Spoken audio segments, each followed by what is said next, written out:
c'est la même pièce là, de la maison, là, tu sais. Encore une fois, c'est relatif au quartier, c'est relatif à ta maison, combien tu l'as payé ici et ça, parce que c'est pas parce que tu mets 150 000 dans la cuisine que tu vas aller chercher 250 000, tu sais, je veux dire. Qu'est-ce que tu aurais à dire à quelqu'un qui hésite de prendre un entrepreneur général? Qui se dit, moi, je suis capable de tout faire par moi-même. Quel matériel tu veux mettre? C'est combien de pieds carrés, tu sais? Quelle peinture tu mets? Est-ce qu'on retouche tous les murs? Est-ce qu'on retouche tous les planchers, toute la boiserie?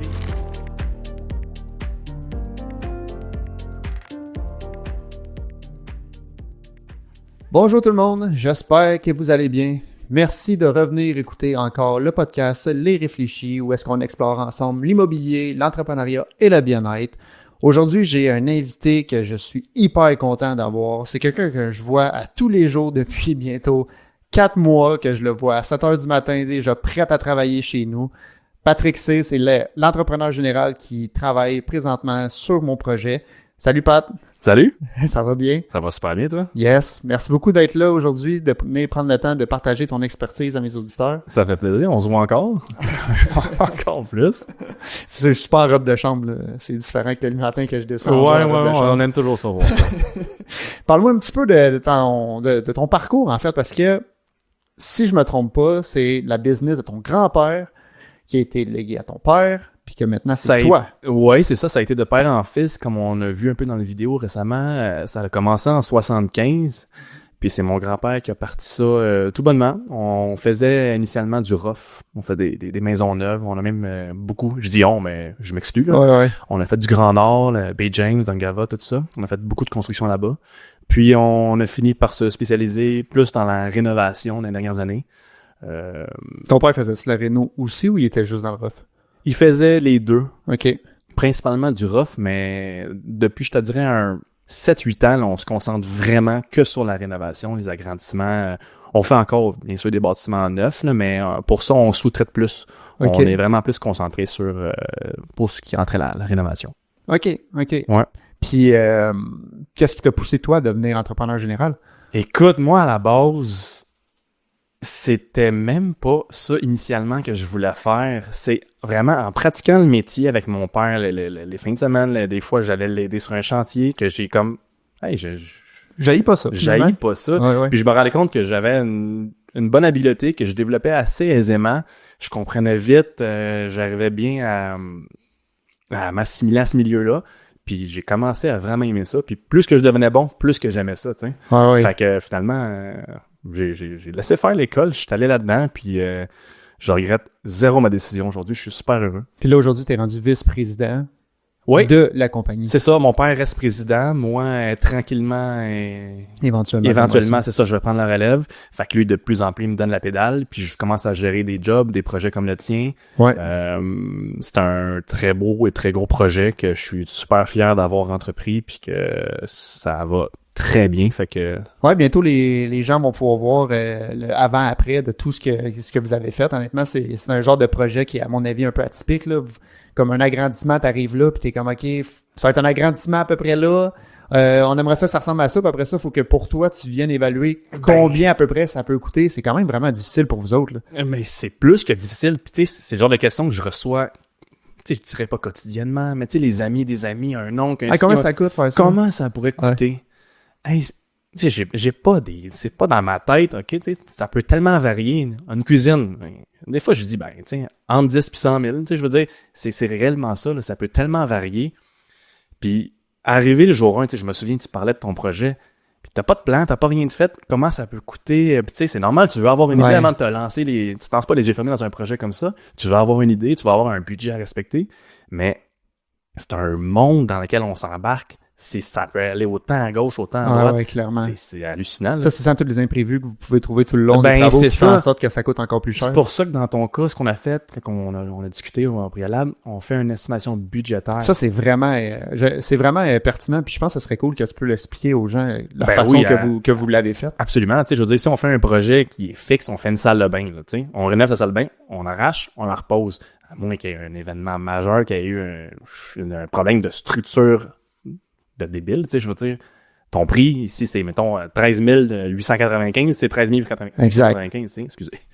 Mais, dans ton cas à toi, on attaquait à peu près tout dans la maison, là. Ouais. Puis, il y a eu des petits changements en cours de route, finalement, on se tourne de bord, ou, des petites surprises, le plancher de céramique à grandeur. Ouais. Installer du plancher à chevron partout dans la maison.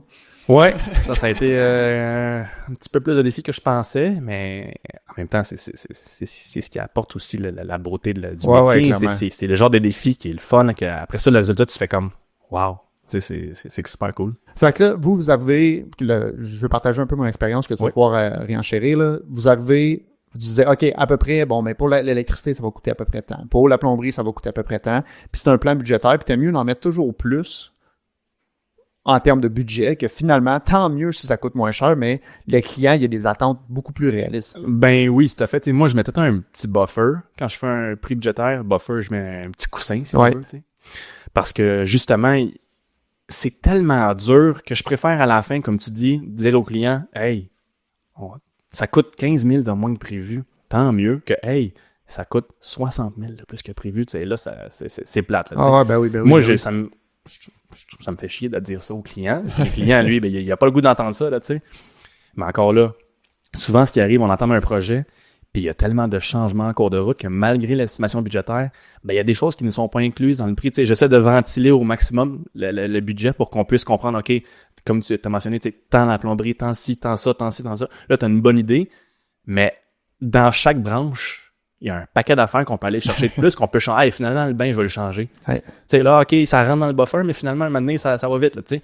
En tout cas, je pense que t'es très conscient que ça va très, très vite, là. Puis, tu sais, ça peut changer en fonction que ce soit juste le temps que tu avais estimé que ça allait prendre, puis que finalement, tu dis, hey, ça prend beaucoup plus de temps, c'est croche, faut que je corrige ça. Autant dans le bon que de l'autre, tu sais, je peux dire, hey, j'avais prévu une semaine de faire ça, je le sors en 3 jours. Merveilleux. Ah ouais, exact. Ton plancher, j'avais prévu 60 heures. Je pensais que c'était bien. Non, tu sais, c'est avec tout le nivelant et la correction qu'on a dû faire, ça l'a pris plutôt comme 75-80 heures, là, tu sais. Mais ça vient compenser des autres côtés quand tu réussis à le faire plus vite. D'où l'intérêt de mettre un petit coussin à chaque montant pour que justement on peut pallier dans l'un ou dans l'autre pour qu'à la fin, que les prix se respectent, puis tant mieux si on est en bas. Tu sais, pour avoir été client de cette méthode-là, moi je peux dire que c'est fantastique, là.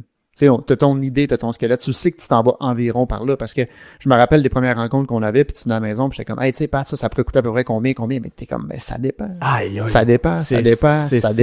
Hey, j'entends, c'est tellement difficile, tu sais, puis j'ai pas des prix sur le bout de la langue, puis tu sais, quel matériel tu veux mettre, c'est combien de pieds carrés, tu sais, quelle peinture tu mets, est-ce qu'on retouche tous les murs, est-ce qu'on retouche tous les planchers, toute la boiserie, regarde, c'est impossible. Là, je pense que tu arrives un petit peu plus à réaliser, quand je te disais au début, 1000%. c'est très, très, très difficile d'établir un prix pour une job comme la tienne. T'sais. Versus, on aime la cuisine, on refait un sous-sol, c'est super facile. Ça, c'est pas pareil. C'est complètement différent. Puis ça m'emmènerait à te poser la question, selon toi, c'est quoi les qualités essentielles d'un entrepreneur général dans des genres de projets d'envergure comme ça? D'être visionnaire, d'avoir un bon leadership, d'avoir un sens de débrouillardise, parce que des problèmes, t'en confrontes, je dirais pas quotidiennement, mais c'est sûr que tu vas en confronter sur pratiquement chaque projet. Fait que c'est de savoir vers qui te tourner, parce que c'est pas parce que t'es entrepreneur général pis que t'es super bon dans ton domaine que t'as toutes les réponses. Tu sais, ce que tu veux, c'est offrir le meilleur service à ton client. Puis moi, des fois, quand j'ai pas la réponse, ce que je fais, c'est que je vais me renseigner. Si je te dis je sais pas, c'est parce que d'un autre côté, je vais aller me renseigner pour t'offrir le meilleur service, t'offrir la meilleure réponse possible, tu sais. Puis si quelqu'un dit qu'il connaît tout, c'est pas vrai, là. Non, clairement pas. Puis je pense aussi je pense que tu l'as soulevé, là, le fait d'être débrouillard, mais aussi le fait d'être minutieux, ça fait toute la différence pour le oui, client. Le souci du détail, tant qu'à moi, tu sais, en bout de ligne, c'est beaucoup d'heures de plus, mais c'est là que le résultat se trouve, là, tu sais, je veux dire, c'est dans les petits détails que tu te recules, tu les vois pas, mais t'es sur ton comptoir, tu fais à manger, le petit 16e de pouce qui diffère de parfait ou de pas parfait. Caroline, c'est ça qui est achalant un petit peu, là, en tout cas, à mes yeux, à moi. Puis non, être minutieux, t'as bien raison, c'est un bon point, c'est important. Puis j'ai l'impression que les gens pensent que ton chiffre c'est de 6 à 2 puis ça l'arrête après là. Hey, vous avez beaucoup plus de gestion que ça, même après. Je me rappelle que tu m'as écrit la fin de semaine, le samedi à 5h, hey, ça c'est-tu correct finalement? Hey, tel gars il est passé. Fait que vous aussi, je parle comme moi comme courtier immobilier, mais vous aussi comme entrepreneur qui gère des projets, vous travaillez tout le temps. Pour que le travail de 6 à 2 ou de 7 à 3 se passe, c'est parce qu'il y a de la préparation derrière tout ça, tu sais. Il faut aller chercher des matériaux le matin, il faut prévoir, il faut appeler, il faut contacter. Tu sais, pour que ça soit productif, ben c'est le soir, c'est le matin, c'est le midi, ça se gère un petit peu tout le temps, là, tu sais. Fait que c'est... Tu décroches ça un peu, t'es-tu capable ou... vu que c'est ta business, c'est plus dur. C'est plus dur, tu sais, mon père aussi, c'est un grand perfectionniste, puis ça fait en sorte que la job est tout le temps en arrière-pensée, tu sais, on veut être sûr que ça va être bien fait, on aime vraiment pas être en désaccord ou quand il y a quelque chose qui me tombe que le client, j'aurais aimé ça, faire ça de même à la place. Là, ça joue dans la tête un petit peu, là, tu sais. Fait que, oui, on arrête, j'arrive à décrocher, puis il faut que je me parle, mais t'as pas le choix de penser à tes affaires. Surtout quand c'est ta business comme ça, là. Ben, c'est ça. Puis il y a plus qu'une job, là, tu sais. C'est de prévoir la prochaine aussi. Pendant que tu fais celle-là, il y en a une qui vient, puis t'as des gars à faire travailler, puis c'est pas, bon, elle est finie. OK, bon, je vais appeler mon client, voir, est-ce que j'ai la job? Qu'est-ce qu'on fait? Non, faut que ça soit prévu, tu sais. Fait que c'est dur de jongler ça, des deadlines, respecter tout ça. C'est pas évident, mais on s'habitue tranquillement, puis ça devient un peu Vous gérez ça comme des chefs, en tout cas. Vraiment. Puis est-ce que tu pourrais nous partager le processus typique d'un genre de projet de rénovation, quelqu'un qui te contacte, comment ça fonctionne? De l'étape A à Z de façon sommaire. Ben, tu sais, moi, à la base, j'aime vraiment développer un genre de lien de confiance avec le client. Tu sais, si tu m'appelles pour un projet, c'est sûr que je vais aller te voir. Je vais pas faire, OK, ben envoie-moi ton plan, je te fais un prix par téléphone. Tu sais, il y en a du monde qui reçoivent tellement de soumissions, sont peut-être écœurés ou je sais pas, mais moi, si c'est une job potentielle, à moins que tu me dises que c'est une job d'assurance puis que tu m'envoies puis je suis le 27e à soumissionner, c'est sûr que j'irai pas te voir, je vais peut-être même pas te répondre, tu sais. Mais c'est sûr et certain que je vais venir te rencontrer, je vais venir te voir, on va prendre des mesures ensemble, c'est quoi tes intérêts, qu'est-ce que tu veux, puis tu sais, je vais te demander ça te prend des plans, c'est sûr que ça prend une base pour que je puisse travailler parce que moi, je peux pas faire, mettons, 17 fois le prix ou la soumission, parce que faire une soumission, les gens les réalisent peut-être pas, mais pour un projet comme le tien, c'est des heures, parce que je veux pas te faire un prix juste pour te faire un prix, puis tiens, t'as un prix. Je veux que ça soit précis, je veux que ça soit respecté, je veux qu'on ait quelque chose sur laquelle on va travailler, puis que ça soit ça coche, tu sais. Ouais. Puis le client, autre que de fournir des plans, une fois qu'il t'a fourni les plans, après ça, ben là, c'est de voir avec lui, tu sais, est-ce que je prends le projet clé en main? Est-ce que toi, t'as des références? Est-ce que tu veux ton peintre? Tu sais, ça varie tellement d'un projet à l'autre, ça varie vraiment beaucoup, honnêtement. Puis je pense que le fait que tu prennes le temps de rencontrer les clients initialement, tu sais aussi dans quoi que tu t'embarques. Puis c'est peut-être plus facile pour toi de venir estimer la valeur finale en ayant vu en personne qu'est-ce que ça pourrait te donner comme job. Ben oui, tout à fait. Tu sais, est-ce que je m'embarque là-dedans? Un moment donné, j'arrive sur les lieux. Ton but, c'est de faire un deuxième étage. Vous l'avez fait à Laval, une genre de job de même, oui? Bon, on en a fait plusieurs à Mirabel aussi. On en a fait une justement au printemps qu'on va commencer. On fait un deuxième.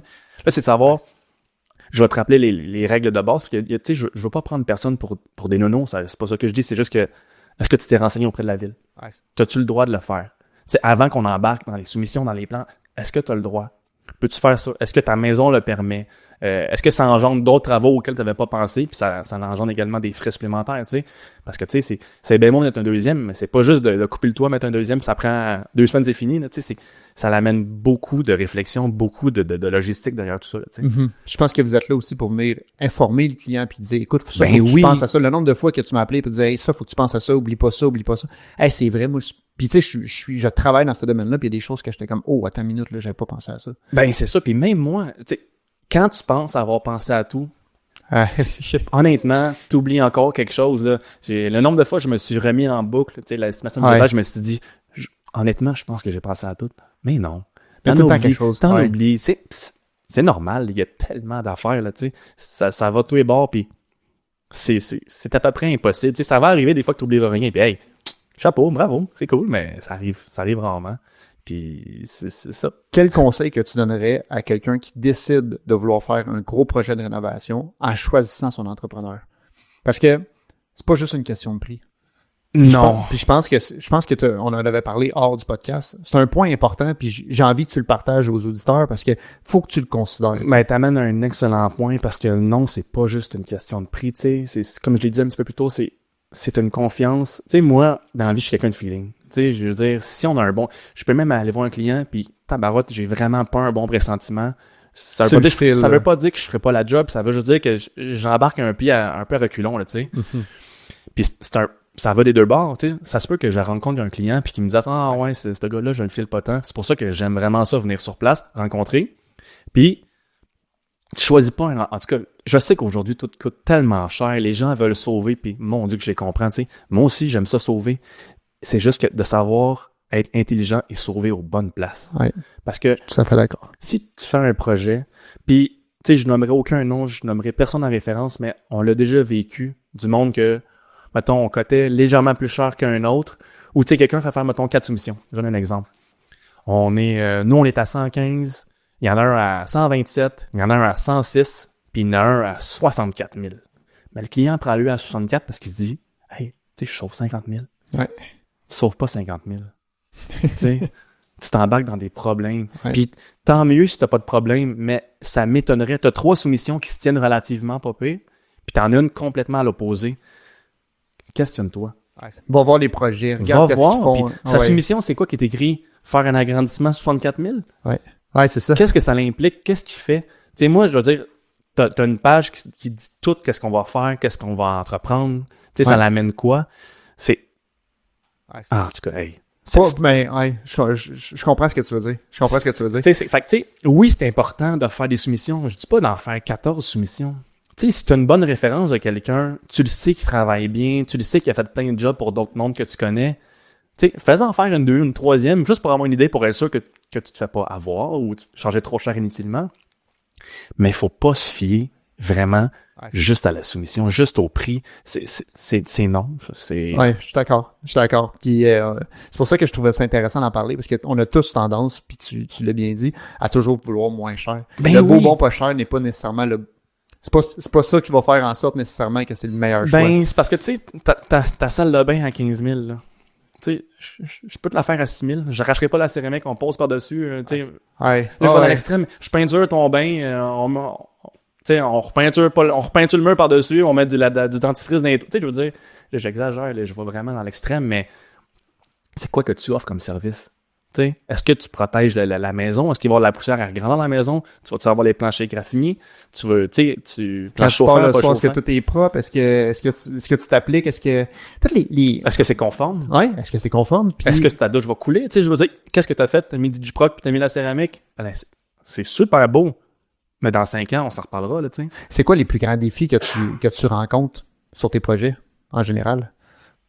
Hey, les plus grands défis, il y en a plusieurs. Ça varie tellement. Il y en a un qui te vient en tête, qui te fait comme...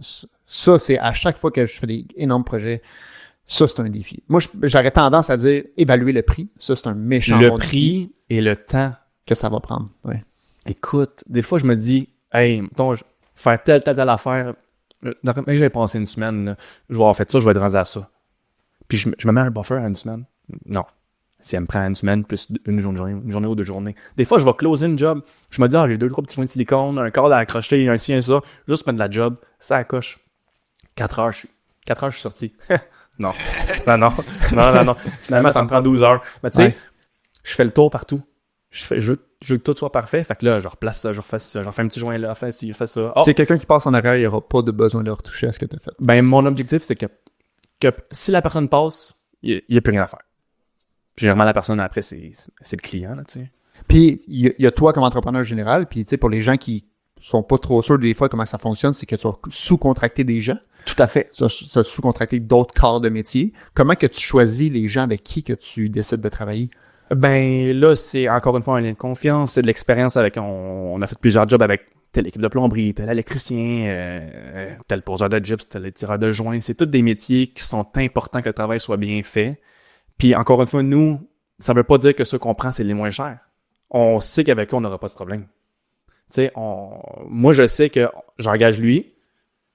Au moins, je sais qu'il fait sa job. Puis j'ai pas à être derrière lui, à lui dire, hey, fais ci, fais ça, fais ci, fais ça. Non, tu sais, j'ai la tête tranquille par rapport à ça. T'as la tête tranquille, mais tu vas quand même venir voir puis checker, t'assurer que tout est correct. Parce que c'est dans ta personne de faire ça. Ben, c'est excellent. sûr. Puis c'est sûr qu'il y en a qui me trouvent fatigant, mais c'est parce que je veux pas avoir de problème. Je veux pas que le travail soit fini puis qu'on doit recommencer. Quand t'es dans les travaux, tu sais, combien de fois je l'ai dit, mettons, il y avait quelqu'un sur un chantier, hey, ben, t'es là, fais-le. Ouais. Tu sais, T'inquiète, là, fais-le. Ouais. que plutôt après faire comme, j'aurais dû le faire. Non, on le fait. Tu le fais une fois, tu le fais comme faut. That's it. À ton avis, là, les types de rénovation, on en a déjà parlé ensemble lors de la série de rénovation, mais pour les gens qui n'ont pas vu la série, selon toi, c'est quoi les meilleures rénovations par rapport au retour sur investissement? Ben là, ça va sonner cliché, ça va sonner répété, mais c'est sûr que si t'as injecté tu veux dire, dans la pièce dans la maison dans laquelle tu dois injecter de l'argent? En général, c'est ça sur tes rénovations, parce que je suis au courant, il y en a qui en valent la peine moins que d'autres. Ouais. Mais pour quelqu'un qui cherche à avoir un retour sur investissement plus élevé, ça aurait tendance à dire quoi? Que le gazon soit vraiment vert. Non, mais sérieusement, la cuisine. Ouais. Tu sais, la cuisine, c'est la main pièce là, de la maison, là, tu sais. Mais encore une fois, c'est relatif au quartier, c'est relatif à ta maison, combien tu l'as payé ici et ça, parce que c'est pas parce que tu mets 150 000 dans la cuisine que tu vas aller chercher 250 000, tu sais, je veux dire, tu peux te planter aussi, là. Ouais. Tu peux rénover, mettre ça à la grosse coche, mais l'erreur que les gens peuvent faire, c'est que ils prennent leur rénovation trop personnelle quand c'est le but de vendre, puis tu mets ça trop à ton goût, faut que tu y ailles plus dans le général, tu sais. Des fois, faut que tu laisses un petit peu un petit peu ton goût de côté pour penser à mon but, c'est de faire de l'argent, c'est de vendre, mettons. Ben, généralement, quand tu fais de la rénovation, c'est parce que tu veux la garder, tu veux mettre ça à ton goût, mais il y a du monde qui se disent, je veux que ce soit mon goût, mais dans 2 ans, je veux bouger. Fait que tu sais, c'est de garder ça en tête de, j'aime le rose, mais pas un dosseret rose, tu sais. Je veux dire. Puis je vous le dis, pour les gens qui veulent faire leur rénovation par eux-mêmes, ça paraît. Ça paraît quand c'est pas un professionnel. Puis nous, là, je parle pour moi comme courtier immobilier, quand on évalue la maison, puis ça a été fait par vous-même, ça paraît. Puis les acheteurs le voient aussi. Donc, c'est important que ça soit fait par des professionnels comme Pat. Ouais, ben, je veux dire, si t'es super à l'aise de faire des joints, puis que tu te débrouilles très bien, même si ça prendrait 10 fois le temps. Je veux dire, si t'as fait des affaires, ça me dérange pas, mais il faut que tu fasses quelque chose dans lequel t'es à l'aise. Tu sais, je veux dire, refais pas une douche italienne toi-même. Tu sais, s'il te plaît, tu sais, je veux dire. C'est sûr qu'on, si on se connaît, je vais venir te voir un peu plus tard parce qu'il va y avoir des problèmes, mais je veux dire, embarque-toi juste si t'es à l'aise à 100%. Sinon, engage quelqu'un qui est compétent. Parce que si c'est pas bien fait, là, ça a un impact sur la valeur, puis ton retour sur investissement, il est pas mal moins intéressant. Ah ben là, ça c'est sûr et certain. Ouais. Si c'est à refaire, je peux te dire que tu tombes dans l'inverse. Là. Puis, qu'est-ce que tu aurais à dire à quelqu'un qui hésite de prendre un entrepreneur général? Qui se dit, moi, je suis capable de tout faire par moi-même. Ben, attends-toi à courir un peu comme une petite poule pas de tête parce que va falloir que, à moins que tu aies beaucoup de connaissances, beaucoup de tes amis qui sont dans le domaine. Et de temps. Et de temps, parce que, mais tu l'as un petit peu vécu, il y avait certains de tes amis qui étaient entrepreneurs qui venaient, parce que tu as quand même géré une petite partie des travaux chez toi. J'ai pas géré toi à 100%. Mais je pense que tu t'en es rendu compte que c'est beaucoup... une chance que j'avais une job de maison. Parce que j'en parlais avec ma conjointe, puis t'as besoin d'être présent, t'as des décisions à prendre. Oui. Des fois, tu m'appelais, hey, Gab, finalement, tu le veux comme ça ou comme ça, mais tous les corps de métier se disent ça. Là. Ben oui, puis c'est de la gestion, puis finalement, si en bout de ligne, l'entrepreneur, t'as engagé un peintre. Il y a des questions un petit peu plus techniques. Tu sais, comment ça pour répondre? Ouais. Je veux dire, l'entrepreneur, il est là un petit peu pour encadrer, pour répondre, pour l'idée. Ah, puis une maudite chance t'étais là. Honnêtement, là. Pour répondre aux questions de tout le monde. Tu sais, les gens qui connaissent pas ça, c'est dur de venir se prononcer sur « Hey, comment que tu veux telle ou telle affaire? » Ben je pense que t'es là, ben juste la finition. Aujourd'hui, ils sont venus installer les fenêtres. « Hey, attends, comment que tu finis ta finition en bas? Moi, j'avais pensé à faire ça comme ça. Comment que ça va être? » Mais ça paraît, ça. Ben, le but, c'est que ça soit une meilleure harmonie pour tout le monde. Parce que, tu sais, ça va tellement mieux quand tout le monde s'entend bien, quand on se parle. Moi, il est là, je suis là. On se parle. Il y a pas de surprise. J'arrive pas après, tabarouette, il a fait ça de même, puis là, faut que je corrige ça, ou même chose pour lui. Tu sais, je veux que tout le monde travaille ensemble, ça va tellement mieux. D'où l'importance de choisir les sous-traitants que tu utilises, parce qu'il sait comment que tu travailles, il sait comment que il sait comment que je veux pas que ça sonne péjoratif, mais comment que t'es exigeant. Puis le fait que tu sois exigeant comme ça, je pense que c'est ça qui fait en sorte que t'excelles autant dans ton travail. Ben, sincèrement, je préfère être fatigant. Je préfère qu'il ferme la porte puis qu'il dise, il est donc bien fatigant, lui. Tu sais, ce qu'il dit de moi, l'autre bord de la porte, ça me dérange pas. Tu sais, jamais je vais leur manquer de respect. Je vais tout le temps être ultra respectueux, puis c'est donnant également. Mais moi, j'arrive avec les yeux du client. Puis j'arrive avec les yeux du client qui est très piqué. Fait que, tu sais, si je rentre puis que je vois qu'il y a un petit quelque chose puis que pour lui c'est correct puis pour moi c'est pas correct, je veux qu'on le reprenne. Pas plus loin que la façon qu'ils ont installé mes armoires chez nous ou qu'il y a eu une erreur de grosseur de comptoir en quartz. Ben on savait pas nous autres là en passant. On avait aucune idée là. Puis sincèrement ils ont fait un excellent travail, c'est de toute beauté, c'est juste que moi je rentre. Puis tu le vois, tu le sais. C'est les défauts qui me sautent aux yeux. C'est que les défauts. Je veux dire, tant mieux que c'est bien fait, je suis content, c'est cool, mais moi, ce qui m'accroche, là, c'est l'épaisseur. Je dis, hey, c'est censé être à l'épaisseur. Et finalement, on se ramasse avec un joint plus gros que prévu en dessous de ton armoire qui était supposément flottante au-dessus du comptoir. Exact, là, exact. Fait que non, c'est des petits détails que que moi, c'est ça. J'aime me mettre vraiment dans la peau du client. Puis, oui, je suis exigeant, c'est vrai. Pour les gens qui cherchent quelqu'un de... C'est un peu... je vais aller un peu dans le cheesy, là, mais quelqu'un qui cherche un entrepreneur qui est à son affaire, qui sait où est-ce qu'il s'en va, puis qui fait des travaux, à mon avis, puis je suis quelqu'un qui est exigeant, qui est très cartésien dans la vie. Puis, je peux te dire qu'on a été 150% vraiment satisfait de ce que tu as fait. Je suis vraiment reconnaissant parce que c'est là que moi je passe mes journées, c'est là que je suis tout le temps, puis ça se voit quand ça a bien été fait par quelqu'un. Fait que d'un, au nom de moi et ma conjointe, on apprécie énormément. Ben, c'est très, très, très, très gentil. Merci beaucoup. On a quelques questions du public, des gens qui veulent te poser des questions. Ben ouais. On fait tout le temps ça. Puis on a notre classique question à la fin des réfléchis. Donc, je laisse la parole à Bégug. Pat, Yeah. première question. OK. Quelle est la plus grosse surprise que tu as trouvée sur un projet de rénovation, puis comment ça a affecté le projet? La plus grosse surprise, c'est quand que je défaisais un plafond suspendu, puis qu'il y a des souris qui m'ont tombé dessus, mais ça n'a pas changé vraiment le projet. Oh my God! Non, mais des surprises, vois-tu, ce qui peut arriver, c'est que c'est pas un vice caché, c'est on vient pour changer une fenêtre, une porte, puis finalement, il s'avère avoir une infiltration d'eau qui paraissait même pas sur le Gyproc, ou très très léger, on pense qu'il y a eu quelques petites coulisses. Finalement, ça l'a atteint la structure, puis il faut changer une partie de la solive de rive, les poutrelles ont été atteintes. Oh, là, c'est plus une pause de fenêtre. Puis j'ai un exemple sur ça, chez nous avec les fourmis charpentières. Mais on a été chanceux encore une fois. Tu sais, ça a été quand j'ai ouvert le mur, j'ai eu un petit saut parce qu'il y en avait pas mal, mais je sais pas s'il venait juste de rentrer, mais la structure était vraiment intacte. On a été ultra chanceux, on a agi rapidement, on les a tous exterminés. Fait que tu sais, on a toujours une solution, mais des surprises, il y en a souvent où tu sais, on défait une douche, puis finalement, on fait pas juste refaire de la céramique pour faire une douche, là. On refait le plancher ou justement, non. Ah oui, on en a vu. Je peux t'en raconter un autre? Ouais, vas-y. On a des rénovations que les gens, encore une fois, veulent sauver. Ils le font pas eux-mêmes, mais ils engagent, mettons, un homme un petit peu à tout faire, qui sait un petit peu tout comment faire, mais en même temps un petit peu comme rien comment faire. Tu sais, je veux dire, il est capable d'installer un lavabo, mais il sait pas comment la plomberie fonctionne. Exemple, il a installé un lavabo, puis le drain, il l'a percé à même le drain principal de la maison. Il a juste fait un trou dans le drain, puis il a mis son tuyau là, mais collé au salage. Là, ça demande des travaux majeurs de réparation. Là, on peut pas juste mettre du silicone comme que lui avait fait. Ou il avait passé un tuyau de ventilation dans les solives. Il avait percé un trou de 5 pouces dans toutes les solives, mais c'est des 2x8 les solives. Puis la madame, elle se demandait pourquoi le plancher était mollasse un petit peu, tu sais. J'ai une petite idée pourquoi. Tu sais, c'est des belles surprises qu'on peut trouver, ça.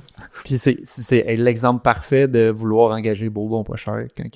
Oui, puis tu sais, encore une fois, je le sais que ça coûte cher. Un entrepreneur, c'est sûr que ça coûte plus cher, mais t'achètes une tranquillité d'esprit, t'achètes un service, je suis vraiment d'accord. T'achètes du clé en main. Tu sais, tu peux partir, aller dans ton condo en Floride, t'es tranquille, tu sais que ça va être bien fait. Encore une fois, je dis pas que tous les généraux, ça se fait tout le temps bien. Je sais qu'il y a des histoires d'horreur avec du monde qui ont les licences, qui sont compétents. Je veux pas mettre tout le monde dans le même bâton. Tu sais, je donne mon opinion, je donne mon exemple. Je veux pas qu'on prenne qu'est-ce que je dis à 100% pour du cash, tu sais, non plus. Très intéressant. Salam. Question numéro 2. Question numéro 2. Est-ce qu'il y a des matériaux que tu te déconseilles d'utiliser? Puis là, par matériaux, la personne a dit que ce soit pour le plancher, la céramique, backsplash, etc. As-tu quelque chose qui te vient en tête? Ben, tu sais, oui puis non. C'est vraiment une question de goût. Tu sais, c'est sûr que si tu fais ta salle de bain, tu as le goût de mettre du plancher flottant. Tu sais, c'est d'y aller un petit peu logiquement. Moi, tu as le goût de faire des travaux, fais juste te renseigner. Tu sais, je veux dire, tu veux changer ton backsplash. Tu sais, c'est sûr que je sais pas quoi répondre à ça. C'est tellement difficile, ça va un peu dans tous les sens, là. C'est parce que je pense que ça dépend aussi du budget de la personne, tu sais. Oui, tout à fait, mais tu sais, la question dans le fond, c'est quoi? C'est des matériaux déconseillés. Ouais, genre, y a-tu quelque chose en tête qui était comme, si tu prends ce type de matériaux-là, ça se peut que ce soit cheap. Fait à la place de payer, exemple, le moins cher pour X matériaux, paye genre 15% si possible pour te sauver ben du trouble. Exemple. Ben, tu sais, avec les nouvelles normes, si tu veux respecter les normes de construction, t'as comme pas vraiment le choix de prendre les matériaux adéquats, quand que je parle plus du brut, mais la finition, tu sais, je veux dire, la mélamine à cette heure, il y en a de la tellement belle que tu jurais que c'est du haut de gamme. Fait que tu sais, tout est tellement relatif que c'est une question très, très, très difficile à répondre. C'est plus question de contexte. C'est plus ça. Okay. Si tu mets de la grosse céramique, un gros comptoir, tout est ça grosse coche, mais finalement, tu veux récupérer tes anciennes armoires, tu veux les repeinturer. Tu sais, c'est une autre affaire. C'est d'y aller logiquement, c'est de te renseigner. Puis Moi, j'en ai tout- peut-être un. Oui. L'agrégat. Ils en font encore aujourd'hui. Ils en font encore pour vrai? Ils en font encore. Écoute, moi, je suis totalement contre ça. Côté look, côté durabilité, côté tout. Nomme-les, là. Ouais, les gars chez vous, il y en a. Ouais. Il y en a. Ouais. Aïe, aïe, aïe. Ouais. Ouais. En tout cas, c'est parce que c'est lourd, c'est du trouble. C'est quand tu veux changer ça. Ben, c'est parce que, tu sais, honnêtement, j'en ai, sur tous mes projets que j'ai faits dans les dernières années, on en a pas installé, mais je sais que ça s'installe encore, puis ça se répare, mais c'est pas étanche, tu sais, je veux dire, L'eau, elle reste coincée en arrière, ça pourrit. ça finit Tu le par sais pas. rentrer, ça, aïe, aïe, c'est... Non, j'aime pas. Hugues? Puis en fait, juste faire une petite question 2.5 pour celle-là. As-tu un matériel que tu conseilles aux gens d'utiliser? Je sais encore si ça dépend, mais y a-tu quelque chose que t'es comme, hey, best price for buck? Ça, c'est vraiment très intéressant. Ben, tu sais, du bon vieux bois franc dans une maison, dans une maison, dans une maison, c'est chaleureux. C'est, tu sais, tant qu'à moi, peu importe le prix que tu payes jusqu'à un certain point, tu vas un peu le chercher dans la qualité, dans le look, dans le confort, tu sais, si on veut. Du plancher chauffant aussi. Tu sais, c'est toujours quelque chose qui vaut la peine d'investir parce que c'est... Qui aime pas avoir les pieds au chaud, non, là, non, tu sais, hey, c'est hot, là. Bien visite quand on arrive. Tous les clients, sans exception. Plancher Plancher chauffant? Plancher chauffant, ouais. Enlève mes pantoufles. Eh oui, enlève-les tes pantoufles. Dernière petite question, c'est la question des réfléchis. Tout le monde sur la Terre t'entend et te comprend pour les 30 prochaines secondes. Qu'est-ce que tu aurais à dire? Puis ça peut être un conseil, ça peut être un message, ça peut être n'importe quoi. Tout le monde sur la Terre m'entend. Tout le monde, c'est comme si on fait on, puis là, tout le monde pendant 30 secondes sont comme, qu'est-ce que ça me dit, Pat? Aïe, aïe, aïe. Ça peut être relatif à ta philosophie de vie. Ça peut... C'est comment que tu... Qu'est-ce que tu files, en fait, sur le moment? On pose ça à tous les gens, puis les réponses sont toujours vraiment intéressantes. J'imagine, mais là, hey, ma tête, elle va dans tous les sens, là. Hey. Tu sais, ça pourrait être, prends pas de l'agrégat à la maison. Genre ça, c'est une réponse qui est possible. Là. Ça peut être... Ben, tu sais, encore une fois, c'est relatif. Tu sais, si tu viens mettre un scellant que la personne est mordue d'agrégat, hey, mais je suis content pour toi, là. L'agrégat, c'est de toute beauté pour toi, tant mieux. Mais, aïe, aïe, aïe. Tout le monde m'entend, là. Ben, je suis un peu gêné. c'est... Puis tu sais, t'es pas obligé de donner une réponse. Si jamais t'es comme, je sais pas, la réponse peut venir plus tard, puis on peut la rajouter, mais textuellement, il n'y a pas de problème. OK. Ben, non, parce qu'honnêtement, j'ai pas de réponse. Prenez un professionnel. Quand vous voulez faire quelque chose, prenez un pro. Oui. Oui. Ouais, engager une équipe professionnelle, tu sais, puis il y en a des bons, des moins bons, renseignez-vous, faites des démarches, regardez le background, puis ne vous fiez pas juste à un prix. Ben, tu sais, ça serait mon conseil. Parfait. J'aime Excellent. ça. Tu sais, c'est comme faire un peu dire, la compétence coûte cher, mais l'incompétence coûte pas mal plus cher. Un peu dans le genre, là, si on veut. Attends, je vais le noter. Merci d'avoir répondu aux questions. Merci d'avoir été là, Pat. J'ai vraiment apprécié. Puis encore une fois, merci pour tous les efforts que tu as mis. Ça finit... il reste, on tire sur la fin, là. il reste quelques jours seulement. Puis après ça, le projet il est complètement terminé. Ouais, je suis bien content. Merci encore. Ça fait plaisir. À bientôt. Yes.